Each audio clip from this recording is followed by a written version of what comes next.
ಧರ್ಮ ಧರ್ಮ ಅನ್ನೋದು ಮನೆಯೊಳಗಿರಬೇಕು, ಸ್ವಾತಂತ್ರ್ಯ ಎದೆಯೊಳಗಿರಬೇಕು. ಧರ್ಮ ಮತ್ತು ಸ್ವಾತಂತ್ರ್ಯ ತಳುಕು ಹಾಕೊಂಡು ಸಮಾಜದಲ್ಲಿ ಬೀದಿಯಲ್ಲಿ ಬಿದ್ದರೆ ಅದು ದುರ್ಗತಿಗೆ ನಾಂದಿ ಆಗ್ತದೆ. ಹಾಗಾಗಿ ಸ್ವಾತಂತ್ರ್ಯ ಮನದಲ್ಲಿರಲಿ, ಧರ್ಮ ಮನೆಯಲ್ಲಿರಲಿ.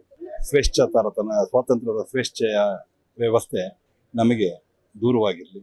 ಸದೃಢ ಭಾರತವನ್ನು ಕಟ್ಟಲಿಕ್ಕೆ ಸದೃಢ ನಾಗರಿಕರಾಗಿ ನಾವಿರೋಣ, ಸಮಾಜವನ್ನ ಕಟ್ಟೋಣ. ಭವಿಷ್ಯದ ಭಾರತಕ್ಕೆ ನಾವು ಒಂದು ಅಡಿಗಲ್ಲನ್ನ ಹಾಕೋಣ.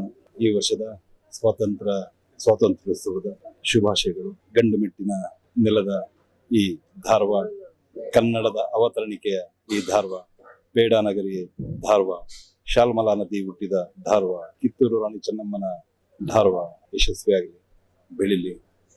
ಸಮಸ್ತ ನಾಗರಿಕರಿಗೂ ಸಹ ಸ್ವಾತಂತ್ರ್ಯ ಹಬ್ಬದ ಮತ್ತು ಧಾರವಾಡದ ಸಮಸ್ತ ನಾಗರಿಕರು ಜೊತೆಗೆ ನಾಡಿನ ಎಲ್ಲ ಬಂಧುಗಳಿಗೂ ಸ್ವಾತಂತ್ರ್ಯ ದಿನಾಚರಣೆಯ ಶುಭಾಶಯಗಳು. ಕರುಣಾಮಯಿಯಾದ ಭಗವಂತ ಹರಸಲಿ, ಭಾರತಾಂಬೆ ಎಲ್ಲರಿಗೂ ಆಶೀರ್ವದಿಸಲಿ.